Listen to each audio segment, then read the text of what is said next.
need to be reminded. Okay, so good afternoon, everyone. Welcome to today's data learning talk. We are very happy to have Bruno Loureiro here today from EPFL, and he will give us a talk about exactly solvable models for high-dimensional machine learning problems. So Bruno, I will leave the audience with you. Okay, thank you very much, Sibo and Rosella, for this invitation. As Rosella was telling me before, there are a lot of people that might be watching online. So if you have any question that you were not here to ask, just feel free to reach me via email. I just added my email on purpose here. So please don't hesitate to have any questions. So today I'm going to be presenting you a couple of works that we have been doing in this past year and a half about like exactly solvable models for high dimensional problems, both in inference, machine learning, statistics, and so on. So it's going to be a very theoretical talk, but I'll try to discuss a little bit what are the endeavors like and how this can be used in practice as we go.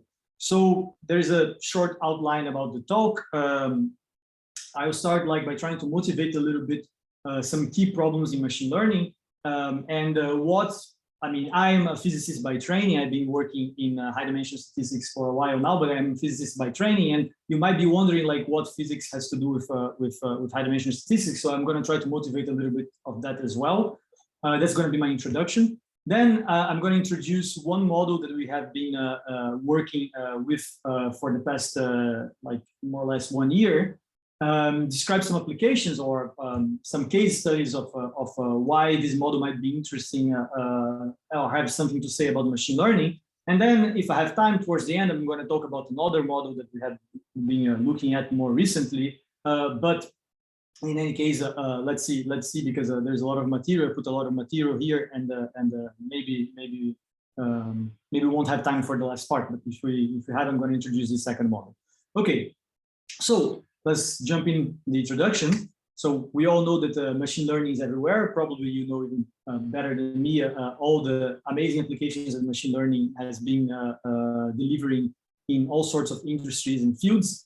And even babies nowadays are reading about machine learning. Everybody's speaking about it. However, if you look what kind of architectures are being used in practice in industry, so here I just went to a random paper of OpenAI and took an architecture for GPT-3 that they had been using for text generation, you can clearly see that there is a lot of things that actually look unprincipled. So here we are looking at like networks which have 125 million parameters. Sometimes we are looking at networks that can reach billions of parameters, and we're using also billions of data points to actually fix it. And the question of how you choose these architectures, why certain architectures are better than others, and so on, seem a bit like hard to understand when you have so many parameters. So the goal of the work that we do here at EPFL in our group is try to capture some of the phenomenology that we find in these very complex systems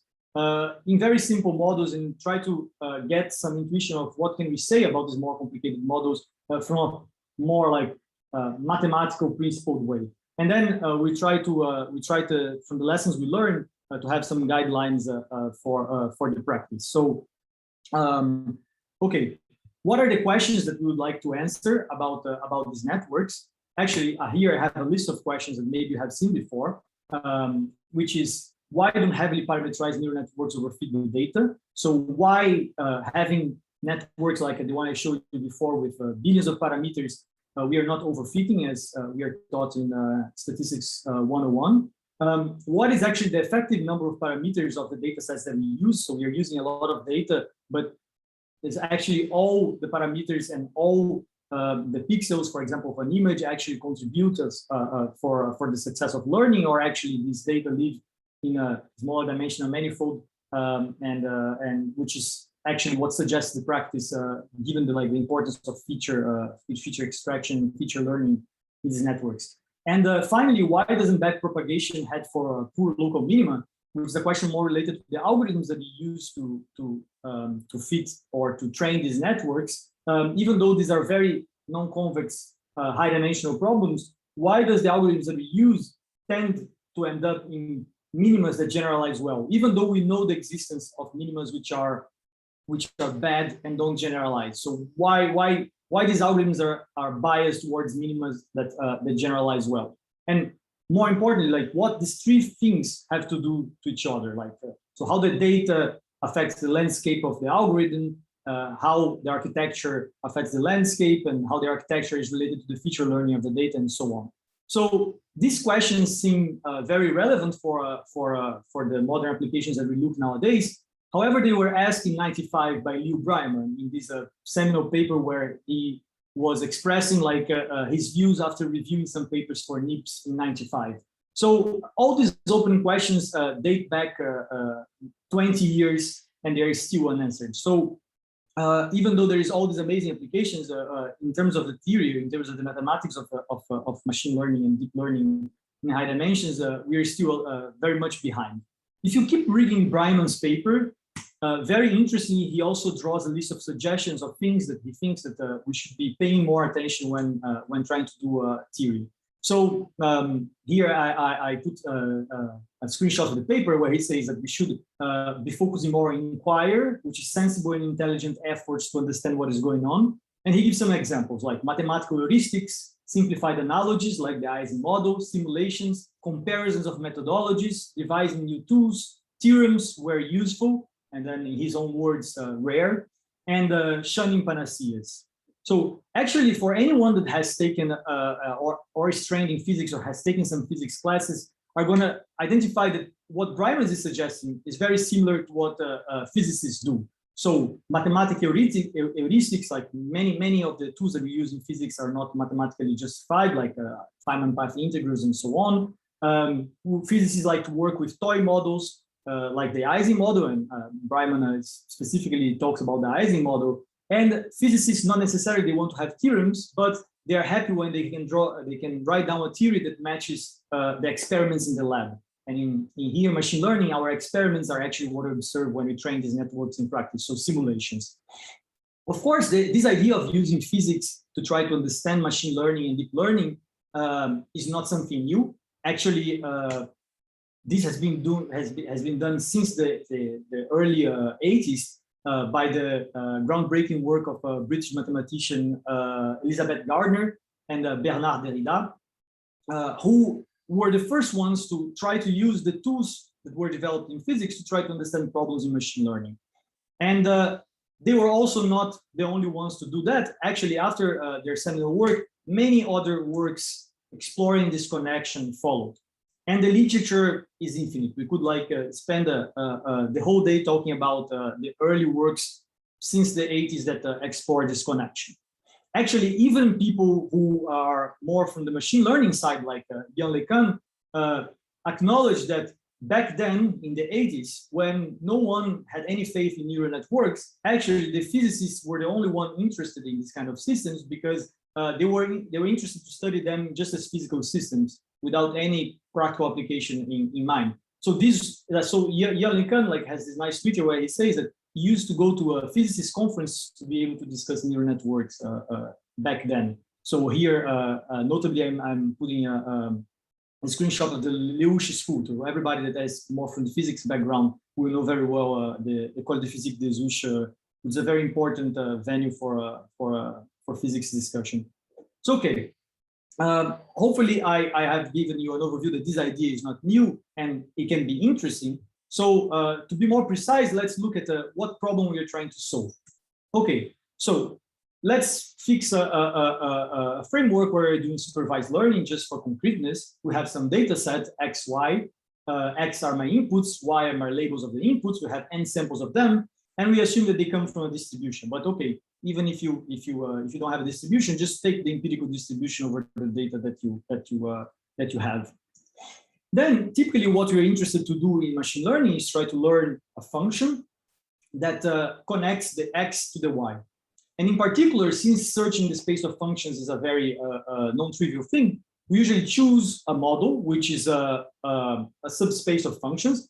And one very popular class of models are parametric models. So for example, neural networks, we fix a class of functions that are parameterized by a given parameter. And instead of searching into all functions, we are just going to try to find the parameters that actually minimize a cost function. So that's just the basic day-to-day empirical risk minimization that we do when we do machine learning. And once we have this function, our goal, of course, is to generalize. So what is generalized is, given new data that I haven't observed in my training, can I predict the label with precision? So can I actually extrapolate the learning from my data set to new data sampled from the same distribution? So I want to study like the generalization, but also the training error. So how well can my model my model class that I have fixed can fit this data set? So the standard theoretical approach to analyze these sort of learning problems is to try to derive uniform bounds on the quality of the generalization. So if you here, just in a very classic example, which is the VC bounds, we are fixing the class of functions. We are fixing the problem to be a binary classification problem. So our labels is -1 and 1. So think about classifying cats and dogs, and my X are my images. And the classical statistical learning theory is going to tell you that give you some guarantees on the quality of your learning, depending on two parameters, which is the number of samples you have. So the more samples, the better you can learn. And this dimension DVC, which typically depends on your model class. But let's say if you take a linear predictor, DVC is just proportional to the number of dimensions of your inputs. But typically this dimension is going to be proportional to the number of parameters that you have. So this classical theory can give you some guarantee on the quality of your learning as a function of the number of parameters and the quantity of data that you have. And if you have a lot of data respect to the number of parameters, it's giving you a very tight guarantee on the quality of your learning. So if your model class is rich enough to achieve very little training loss, then your generalization is going to be good. And that's what this bound is telling you.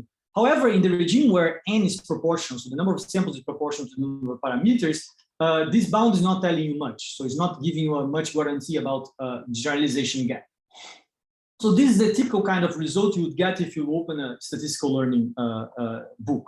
So one thing that is important to notice in this bound, this bound is agnostic to the distribution of the data. So I'm not using at any point in this bound where the data comes from. So it's a worst case analysis. So this bound should be true even for the worst case possible data.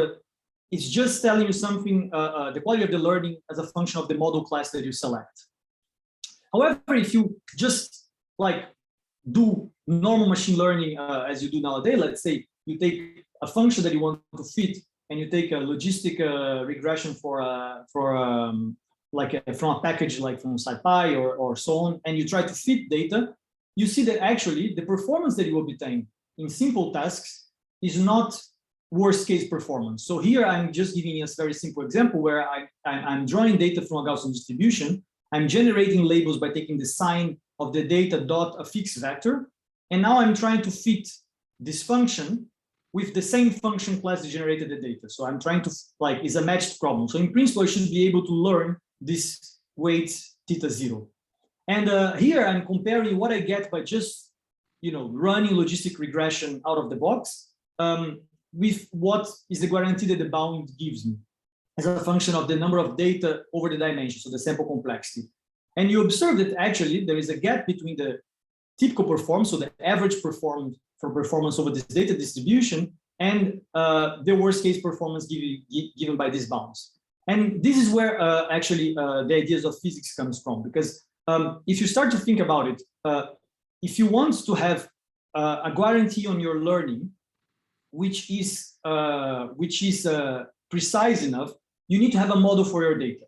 Of course, once you model the data, you should be able to derive exactly what this curve is. However, if you put this very dumb model for your data, just like Gaussian data, you're probably not going to observe the phenomenology that you want from what you observe in practice. So in practical machine learning tasks, it's not rich enough, this model of data, to capture actually what role data is playing in real life. So once you start to think that I'm going to model the distribution of the data, you have the problem that it cannot be too simple. Otherwise, your conclusions are going to be too specific to something that might not be interesting in practice. So the whole goal is that once we think about like modeling the structure of the data, we need to have models which are rich enough to capture what is going on with real data, like real structured data. And that's the idea of typical case analysis. And that's the idea of the physical framework.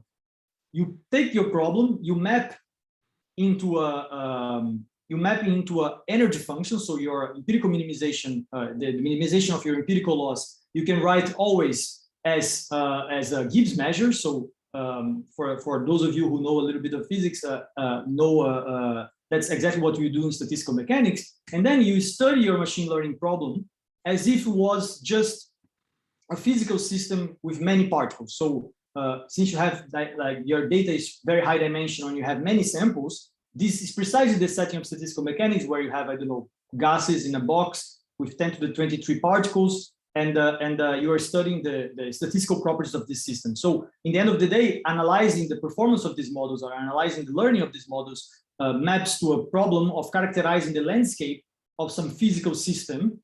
And luckily, like physicists have been working in this problem for a very, very long time, and they have tools to study that. So going back to the ideas of Breiman, we can leverage the tools that were developed in the statistical physics context to study all these three aspects of the questions that Breiman were asking. So what is the role played by the data, the models and the algorithms? And actually physics has a lot to offer in all these three classes. So in terms of models, we have tools like the characterized formula to study characterize the minima of the landscape. In terms of modeling data, there are models inspired by physics, which is called the teacher-student framework. And in terms of studying algorithms, we have dynamical mean field theory that can also be used to study how the dynamics of the physical system navigates this landscape. And so here in this talk, I'll be focusing one aspect of these three questions, which is the role of data in learning. So I'm going to be focusing on the teacher-student models, but actually, I guess in the future here in the seminar, Marie-Lou Gabriel and also Francesca Mignaco are going to be speaking, and they are also from physics backgrounds, and I guess they're going to be speaking about other aspects of this triangle that I'm showing to you. But for this talk, I'm going to be focusing on the role of the structure in data. So just to summarize this introduction, I have tried to convince you that when you think about modeling, that modeling data is like the data plays an important role in machine learning. There are actually two approaches to take into account the data into the mathematical analysis. The traditional approach is actually to try to derive guarantees on the quality of learning that are independent of the data. So this would be diagnostic uniform bounds.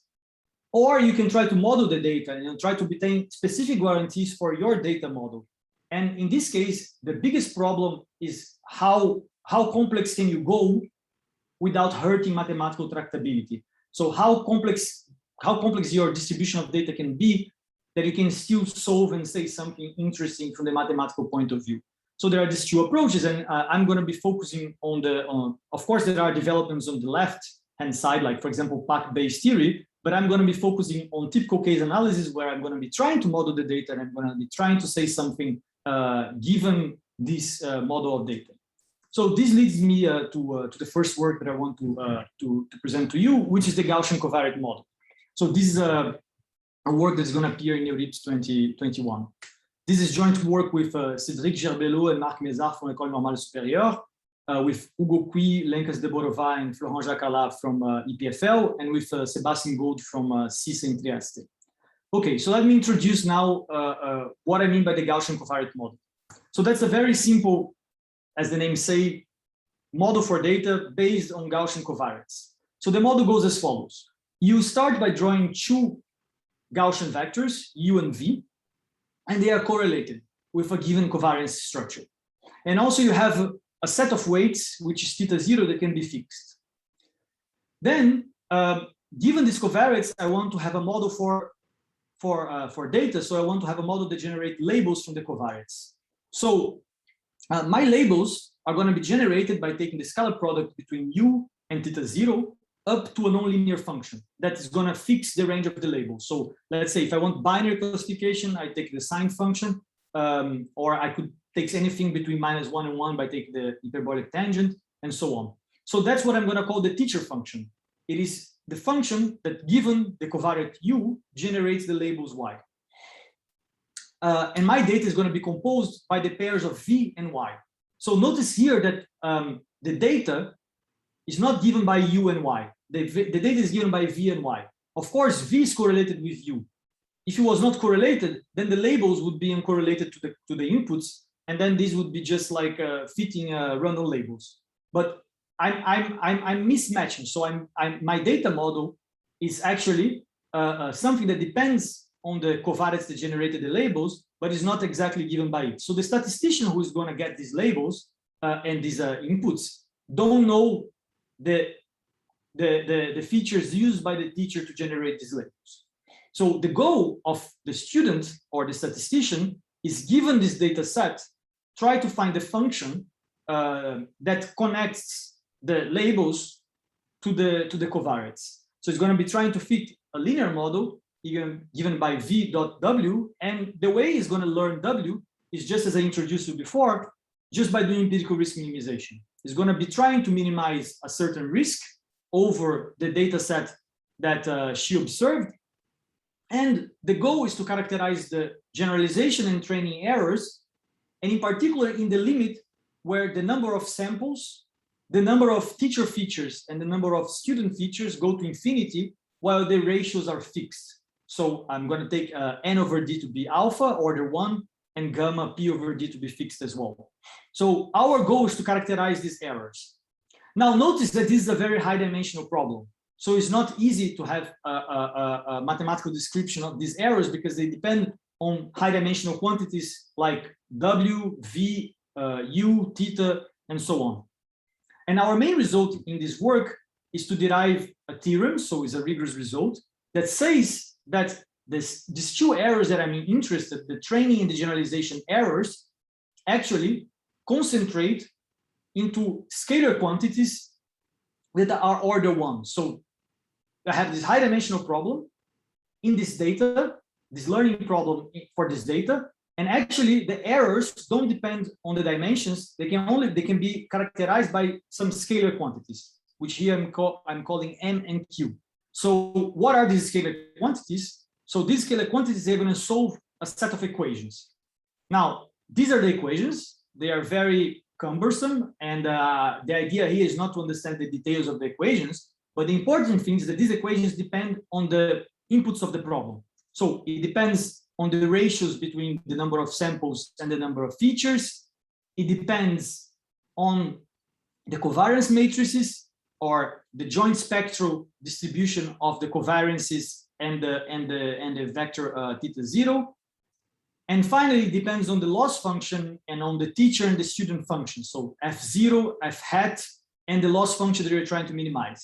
So the idea here is that once you give me a problem, once you fix all these quantities, so I want to do logistic regression, so I take the logistic loss, then I can completely characterize the error by just taking these equations, putting in a computer, running them, iterating them, solving, and characterizing the error. And our theorem tells that actually these equations are going to converge, and it's going to converge to a unique solution, and this solution is the one that characterizes the errors.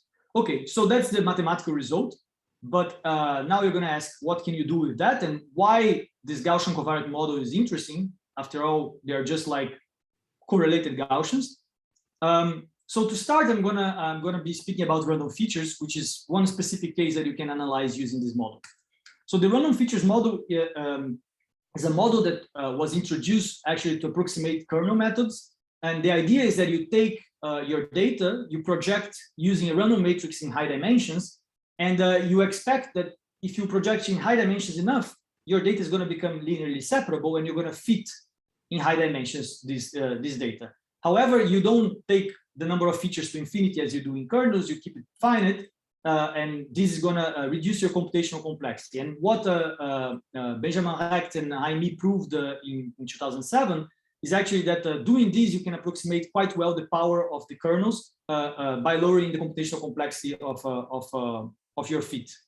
So if you look at the random features model, you're going to tell me like the features V, which is a nonlinearity applied to a random projection of U, this model, the features are not Gaussian.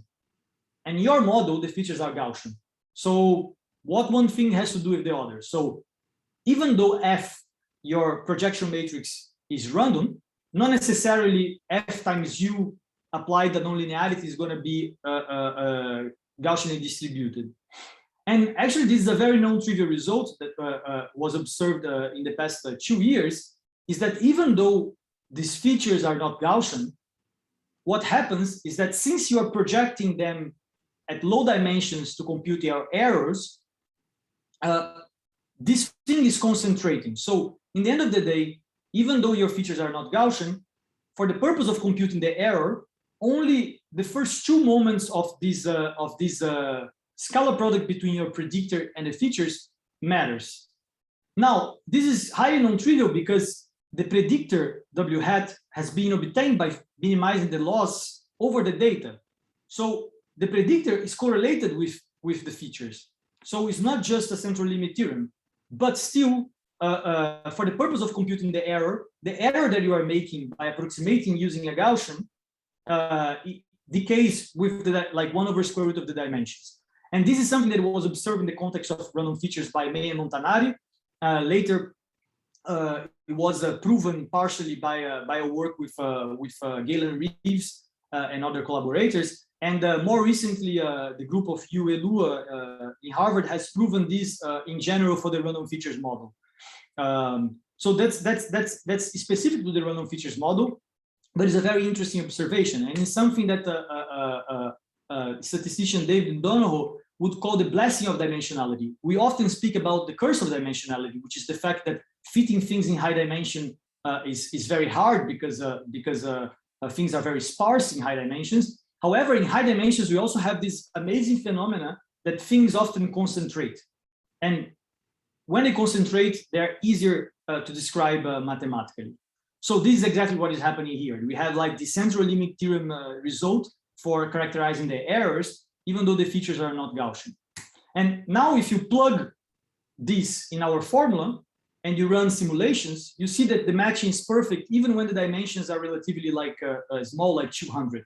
So here is an example of a curve where I'm training a logistic regression on the random features model. So the solid curves are actually the results of the formula that I have shown you, and the dots are finite size simulations. And you see that you have a very, very good matching. And in particular, I want to draw your attention for this little peak that you can see here on the generalization error, which is this double descent phenomena, which for the logistic regression means the point in which data becomes linearly separable. So remember that you are projecting your data to high dimensions, and if you go high dimensions enough, the data become linearly separable. And here you can predict when this happens, the separability transition, which coincides exactly with the interpolation threshold for the training loss. And we can characterize all these things analytically using the formula. So, here is just a slide to show that this kind of phenomenology has been observed for real neural networks. So here, I think is a CN, is a ResNet 18 trained, I think, on a classification task. I think is I don't remember exactly which test this was used to train, but you can see that you can observe exactly the same bump that we observe in the random features model. Another thing that we can say, for instance, is that people have observed that when they use random features to approximate kernels, the choice of the projection that you do can affect the performance that you get on the approximation of the kernel. So even though any good enough matrix is going to converge to the same kernel, some matrices approximate better at finite number of features. And people have observed that orthogonal matrices approximate better than Gaussian matrices. And this is something that we can show analytically also in the random features model using our formula. So that's the empirical observation, and we can provide some mathematical support of this empirical observation. So as I explained to you, in this case, the features are not Gaussian, but they behave like Gaussians for the purpose of computing errors in this model. So the natural question that we asked after that was, is there any other like a model, like any other model in this space that has the same properties. So what is the equivalence class, if you want, of the model such that the error only depends on lower order statistics? So we know that the Gaussian model is there because by definition is the Gaussian model. We know that the random features model is there, has been proven mathematically. Are there any other models that are also there? So does this, in other words, does this Gaussian equivalence holds beyond the random features model? So that's going to be my second case study. And for this one, I'm going to invoke Breiman again, because for this one, we have no mathematical guarantee. So while everything that I told you so far is a theorem, so there is a rigorous guarantee for everything that I showed you so far, from now on, I'm going to be doing what he would call mathematical heuristics. So I'm going to be probing some ideas and seeing if they work or not in the physics spirit. Okay, so let's go for it. So the idea is the following. We're going to start with real data that you want to analyze. So take here for concreteness just cipher 10. Then you're going to train a neural network, any neural network that you want, to classify this data. Okay, so the first layers of this network are going to be my feature map of the teacher. And my last layer are going to be my teacher weights. Now, I'm going to take the same data set and I'm going to train a generative model. So it could be a gun, it could be autoencoder, normalizing flow. I'm going to train on the same data set that I have my teacher classifying. And I'm going to generate realistic images that look like the images from this data set. So if I do this well, I have now a pipeline that I know how to generate very realistic images, and I can assign labels to them using my teacher. So in this case, I have a data set. I can sample as much as I want from this data set, and I can sample realistic images, and I can assign labels to them. And now my question is, if now I fix a student, so I fix a model that I want to study, like I fix my student features, I can compute using this pipeline the correlations between the teacher and the student, because I have a teacher, I have a model for the teacher. The student I can choose because is the model that I want to analyze. Can I now compute these covariances and put in my formula? And I ask my question is, the errors predicted by the formula, are they going to be good to predict what goes on when I actually fit this thing, this synthetic label data in practice? So remember, there is no guarantee that this is going to work because the model, the theorem is for Gaussian features. And here, my features have been generated by this whole pipeline that is highly non-trivial, is highly non-Gaussian.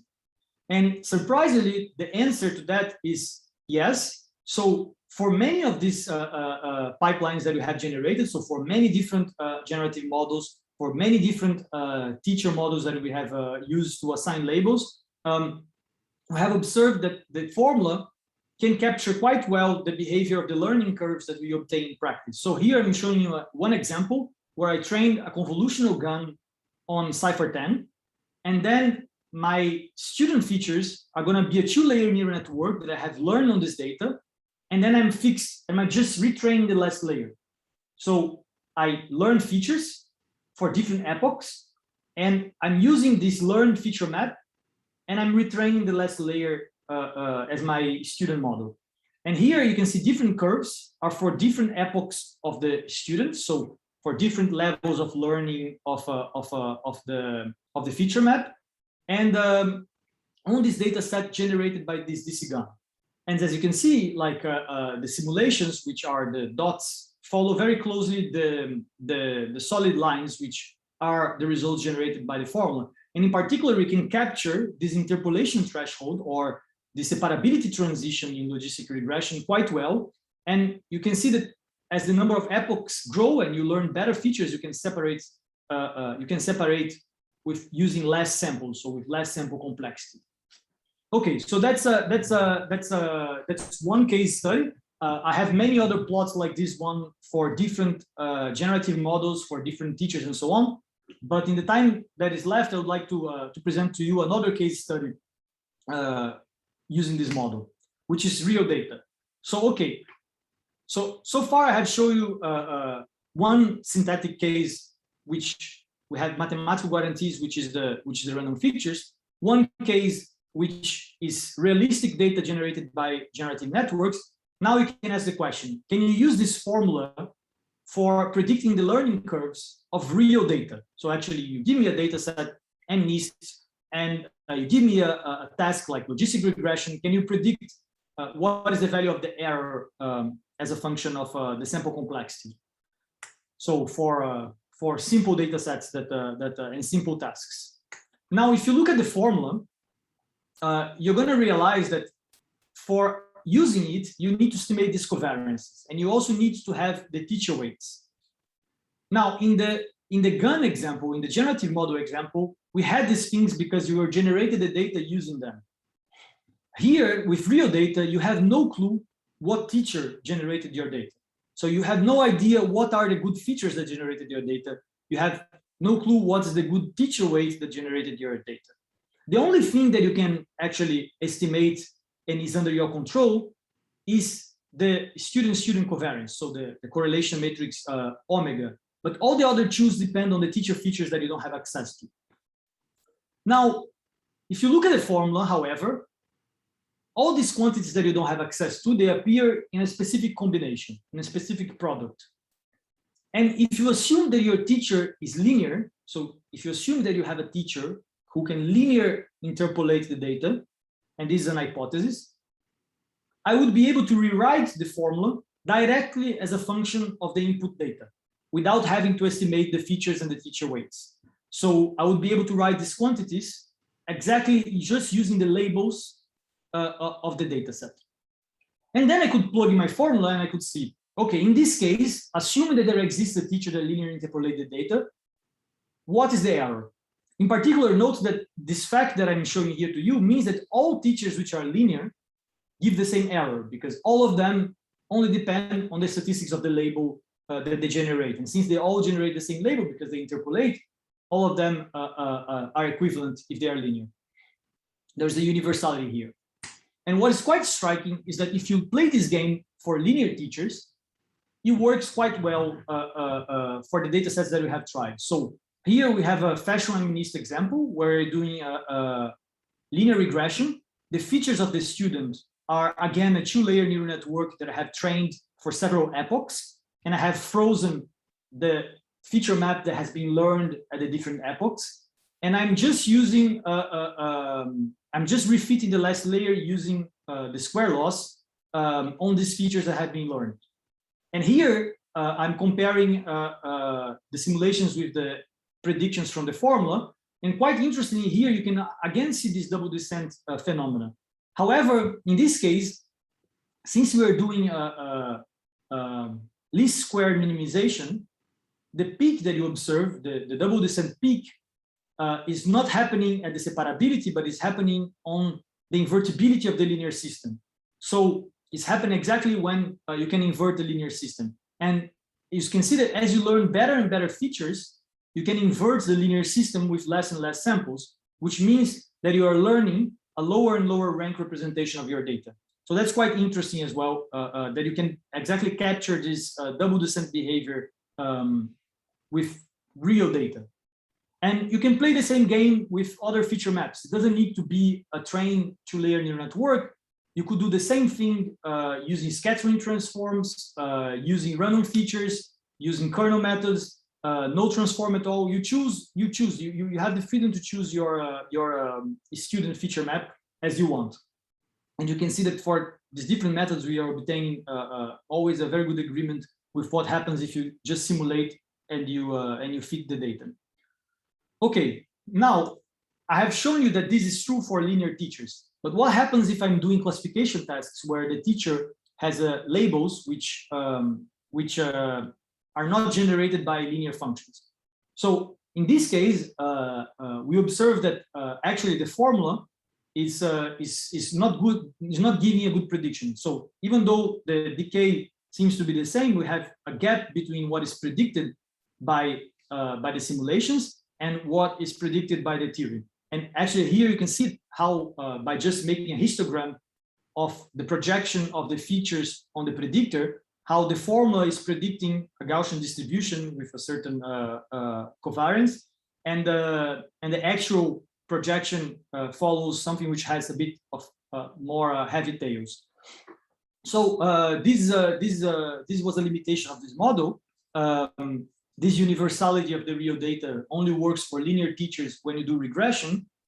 And so this motivated us to ask whether we could find other models that can kind of solve this problem, or can capture better what is going on in classification problems.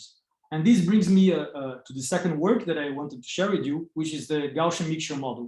So this is joint work with Gabriele Sicuro, who is in King's College London, again, Cédric Gerbelot, Florent Jacala, and Lenka Steborova, and Alessandro Paco, who was a master student here at EPFL. So the biggest difference between Gaussian mixtures and this Gaussian covariate model is that while in the Gaussian covariate model, we were generating the labels conditioned on the data, in Gaussian mixture modeling, we are generating the data conditioned on the labels. So you fix Y and then you generate X condition on Y. In the other model was the other way around. You had a teacher. So here you have no teacher. As before, I can play the same game. So I can prove a theorem that characterizes the errors of fitting a generalized linear model on this Gaussian mixture data. And I can show that the error in the high dimensional limit only depends on a few scalar quantities. These few scalar quantities solve a set of equations. They look horrible, but once you fix the loss, once you fix the regularization you're interested, you can just run on your computer and you can predict the error. And now we can play the same game as we played before, but now trying to model the data as if the data was a Gaussian mixture. And actually, for classification tasks, that works. It's not bad. They're working. However, we don't observe the same universality as we were observing before. It depends on the task. It depends on the feature map you're using. Actually, if you learn more and more separable data, it seems to work better. And actually depends a lot on the geometry of the task that you're trying to solve. So, for example, here I'm comparing whether I approximate my data with, like, here is MNIST data, whether I approximate them using 2 Gaussian clusters or 10, and you see that there is a difference between the performance that is predicted by the model and what you actually observe in simulations. And actually, this can be understood in terms of the geometry of the data, because in the classification problems with logistic regression and so on, it's more sensitive to how the clusters are organized with respect to the labels. So, for example, here, if I take 4 clusters and I decide to approximate these 4 clusters just with 2 clusters, depending on how I label these 4 clusters, I can obtain different performance prediction depending on if this is a XOR function, for example, or if this is actually well separated, like in the other plot that I have shown. Okay, so the bottom line is that we can analyze the Gaussian mixture model for any number of clusters you want. However, they capture well the learning with real data. However, you don't observe this strong universality you had in the other problem when you do linear regression with linear teachers. The model can be better or worse depending on the task that you're trying to solve, on the distribution of your labels, and so on. Okay, so this is more or less what I had planned for today. Let me just give a sum up of the conclusion. So I have introduced 2 models for studying structured data. I have provided some sharp asymptotic performance of learning a generalized linear model in these 2 models of data, structure models of data, in the high dimensional limit. And I have showed that it captures the learning curves in certain realistic settings. So, for example, learning with data generated from generative models. In specific cases, you can capture the learnings of realistic data, of real data, and you can approximate the case of the classification task. So you can ask me now, okay, this is very nice. You have a theory.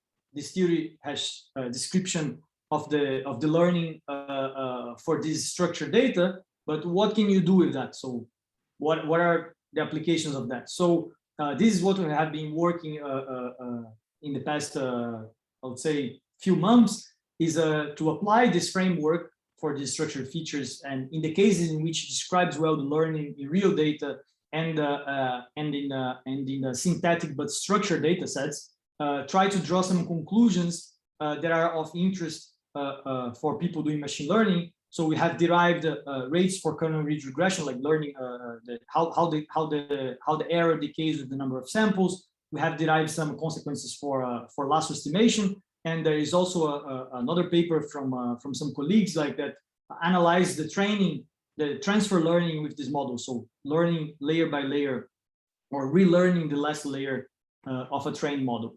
Okay, so with that, I would like to thank you for your attention. And if you have any questions, I'm happy to take them.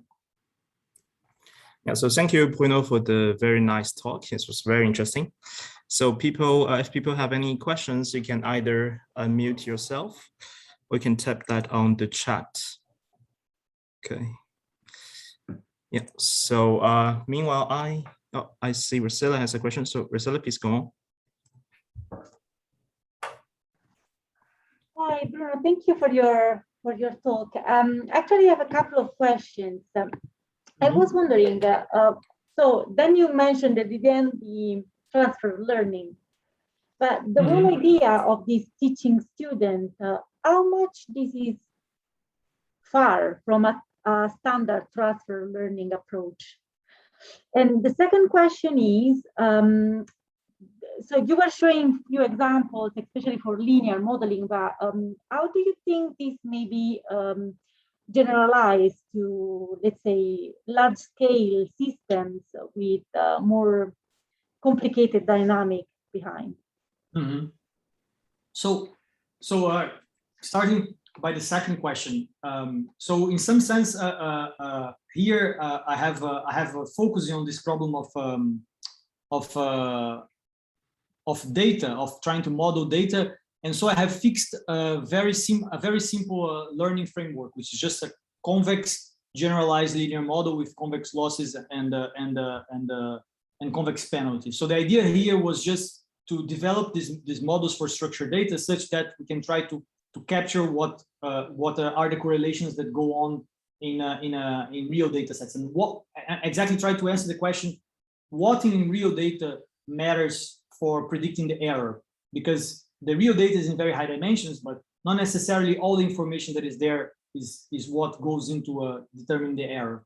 But of course, the very interesting question is what you said, is like, how can I relate that to more complex learning problems? So more complex models for learning. And of course, this naturally leads to the fact that I would like to analyze deeper models which are non-convex. And in particular, when you start to talk about deeper models which are non-convex, you start to talk about dynamics, because different algorithms in this non-convex landscape are going to converge to different solutions. And here you didn't hear anything about dynamics, because in the end of the day, everything is convex. So any algorithm that you run would converge to the solution. So of course, these are definitely our goal, is like trying to piece these pieces together. So that's why I like a lot this image here of that all these things are connected, and the goal of theory is trying to understand them separately but put together. But unfortunately, like from the point of view of theory, nowadays we don't know how to analyze anything which is deeper than two-layer neural networks in the non-convex setting, the full learning problem. So we know how to analyze, and this is what I showed to you, when you learn the features and you fix and you relearn the last layer. But we don't know how to analyze or to track the dynamics of neural networks beyond two layers. So for two layers, there are all the discussion of the MTK in the Lay's regime and the discussion of the mean field limit when you learn features. But unfortunately, the state of the art of theory is still much behind large scale systems, as you were saying. However, I would still argue, from being a theoretician, I would still argue that some of the phenomenology of these deep neural networks is captured by these simple convex problems. And for instance, the double descent behavior that I have shown to you in the case of the random features, this is a real deep non-convex network trained with gradient descent and so on. So somehow it is a deceiving answer because we don't know how to do a much more complex problems. But the idea is that to try to understand things separately and then try to put together. And we are currently working on trying to describe what goes on in, let's say, 2-layer neural networks, 3-layer neural networks, and there's not much progress yet. So that's for the second question. Sorry for the for the negative answer, but these are quite tough problems. And for the first question is the relationship between teacher-student models and what's going on in transfer learning. So that's a good question, because in this framework, exactly what I can analyze is features which have been trained, and I'm just retraining the last layer. So that's precisely the setting that you would do transfer learning. You would get some features that have been trained into some big data set, and then you would just retrain the last layer to fit for your specific task. So you have features that have been learned for Cypher 10, and now you want to classify cats versus dogs. So you just retrain the last layer to adapt. So this is exactly what this paper that I cited in the end by some colleagues do. They try to extract some of the phenomenology that goes on when you do transfer learning using this framework that we have introduced. So I would say that that's exactly one setting in which things are more under control, I would say. But of course, we cannot analyze the learning of the nonlinear features to start with. Once they are given to us, we can analyze the retraining, but not of the features. Okay, thank you. Yeah, thank you, Bruno. Let's see if other people has questions. So you can also tap that in chat if you don't want to ask your questions in Zoom directly. So meanwhile, I have a question. So Bruno, here you present an upper bound between after you learn the teacher network with your student network. So I wonder how the number of the training data you used involved in these upper bound. So if I understand well, with the teacher network, you can generate as much as data you want to make the student network to learn. But do you provide upper bound to say that I suppose I can generate infinite number of data, or it's something related to the number of data that you generate with the teacher network? So actually here I have something a little bit stronger than an upper bound. So when you have the model for the data, you can actually give precise estimation of the error. So I can give down to the constant of the error. Of course, this is just due to the fact that I have a model for the data. So if I don't have a model for the data, then you can try to bound what the error is as a function of the number of samples, like in the uniform bounds in statistical learning theory. But here, since I have a model for the data, if my model is good, I can provide exactly what is the generalization error for 2,000 samples. I can give you, it's like 0.05. So we can. Now, to the second part of your question, so whether we can do for as many samples as you want depends on which of the case studies I've shown you. So the ones which are synthetic models, which I have full control over the pipeline of generating the data, I can generate as much as I want. It's just limited by the memory of my computer in some sense. So for example, this is the case in this pipeline here of the generative model. I can give you this curve for any number of samples that you want. It just might take me long, but I can run my formula for that, because my formula only depends on alpha, and alpha is a parameter, and I put my alpha and it can be 10,000, 10 billion. However, for the real data case, and that's very important, is that I am estimating these covariances using the data. And of course, I have limited amount of data available. So if you give me a MNIST, I have at most 60,000 data points. So I can only estimate this covariance up to a certain point. And if I start to ask what is the error for more samples than the ones that I used to estimate my covariance, or even of the same order, like high dimensional covariance estimation is a hard problem. So then you start getting into trouble. You're going to start to see, and actually I can probe this in the synthetic model. In the synthetic model, where I can generate as much as possible, I can generate 10,000.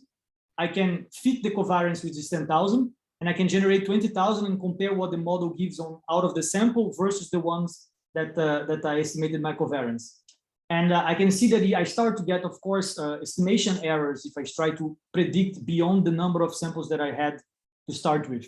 So for the real data, yes, that's a bottleneck. Like it's a bottleneck, like really from the theory. But for the synthetic data in the random features model or the generative models, I can do as many samples as I want.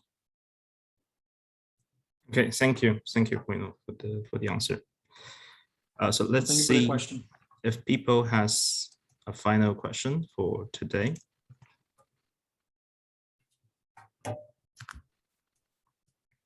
Yeah. Otherwise, I think it's already 5 p.m., so we can close the session today. So thank you again, Bruno, for the very nice talk, and thank you everyone to attend today's data learning talk. And yeah, have a nice evening to everyone, and hope to meet you next week. Thank you. Bye-bye. Thank you for the invitation. Thank you again, Bruno. Bye. Bye-bye.